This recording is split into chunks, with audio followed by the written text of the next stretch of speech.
Hi, I'm Steve Eulberg, and what I had for breakfast today is a two-egg omelet fried in some olive oil, Arbequina olive oil, and I added to it fresh basil and fresh oregano from my own plants, and a couple of Vermont maple syrup breakfast links, some Scottish breakfast tea from Taylor's of Harrogate, and a banana. How has the quarantine been for me? There's the constant buzz of cultural anxiety that's going on all the time these days, but it ramped up.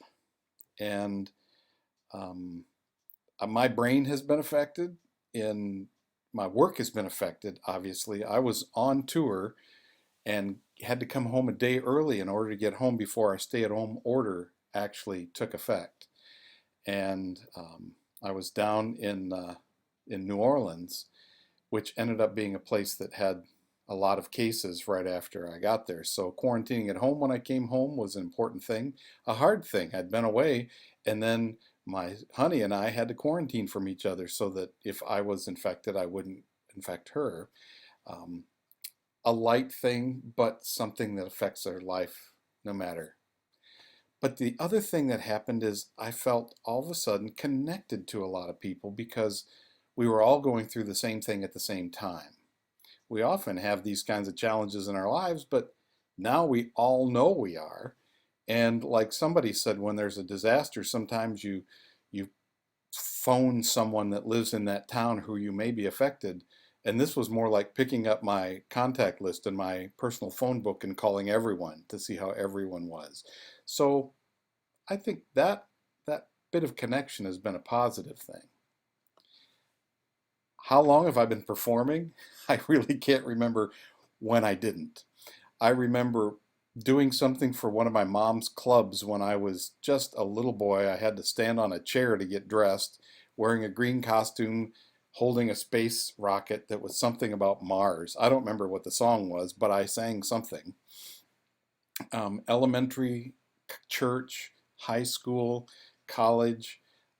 College more as a solo performer. I was on stage. I was in the bands and in the and choir sometime, not so much choir, more band kind of things. But then on stage playing the leads in musicals. So I'm used to being in front of people. But I didn't start working full time as a musician until 1997.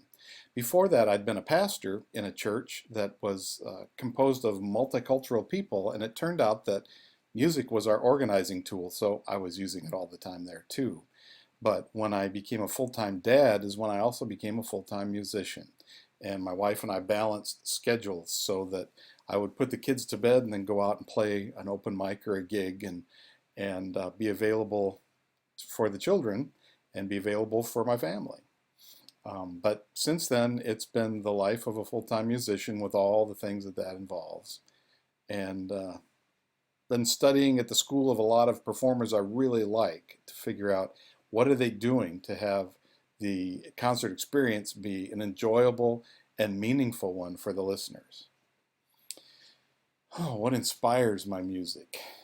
I feel like I'm an heir to several streams of tradition. I play a lot of traditional instruments. You can see mountain dulcimer, banjo, and mandolin in the back. I play guitar, I play keyboards, I play Australian didgeridoo.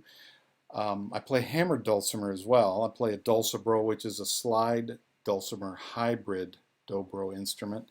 So that's an example actually of something that is not traditional, but it's taking traditional music to play it on this new thing that was created in a modern time, actually last century, but sometime in the 60s, Homer Ledford put a resonator cone on a mountain dulcimer and created this thing, and people have continued to perfect it. And mine was built actually in the beginning of this century, in the early 2000s, and it is by Don Newhouser, and it's been a wonderful, wonderful thing for me. But being an heir to a tradition, to music that's been handed down by voice, by knee-to-knee sharing, and as a I'm not a reenactor. What do you call it? When a revival artist, I'm someone who takes recordings and books and all those resources to reinvigorate the music or discover what was already there and someone else collected, or even collect new tunes. I feel heir to that, and that inspires my musicianship. It also inspires me to create new things, sometimes in the vein of that. Some people have called it folk grass, smile-inducing, toe-tapping, thought-provoking folk grass. What keeps me going?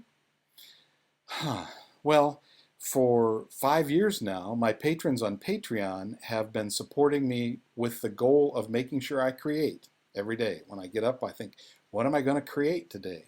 I've got to do something because there are people who are supporting me financially so that I can create. And that has helped me reorient my focus.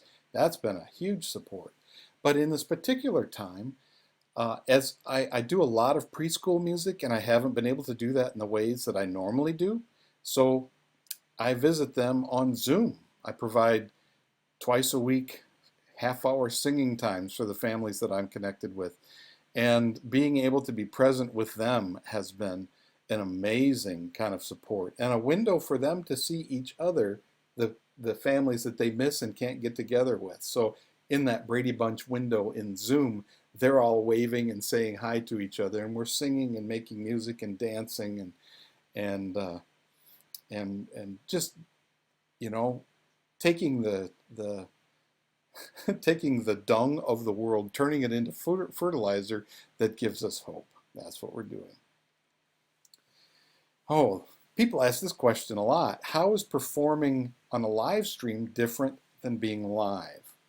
The first thing that's really weird is when I'm doing a live stream, I see myself looking at myself. That is really unusual. But it also helps me keep in the frame and be able to keep track of whether or not because I am my own engineer, I have to know if the visual is right, I have to know if the sound is right. So that's the first thing that's a big change. A second thing that I noticed is it's got the same setup.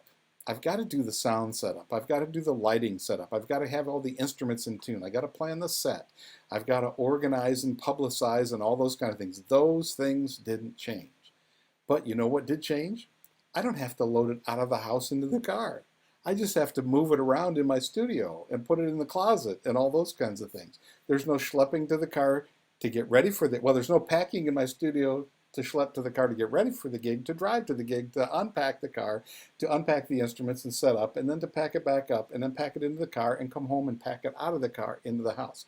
That part's not there. You know, I don't miss that part a whole lot. I get to sleep in my own bed.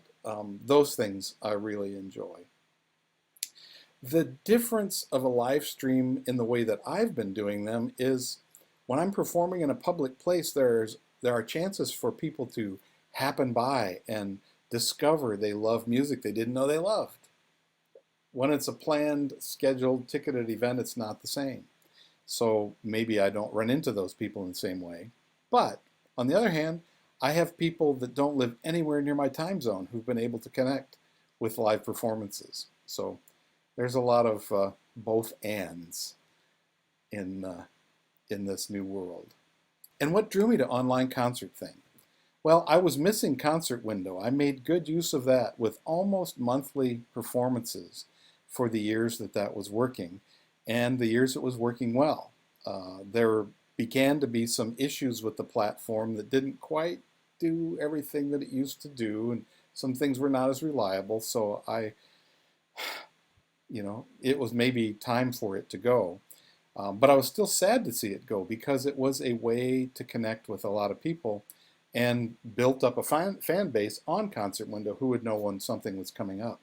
But when I learned that one of my fellow Local 1000 American Federation of Musicians members, Ben Deschamps, had created this as the idea of a replacement that maybe actually worked, and it's created as a platform by a musician for musicians, that was really exciting. And the first chance I got to do this was all the way back in March.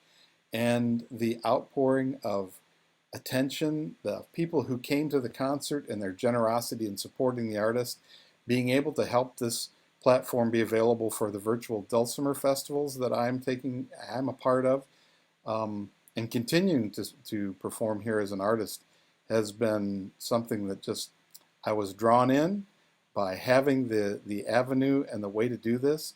And I'm very excited with the new and updated changes that are happening, and I look forward to seeing what's coming next.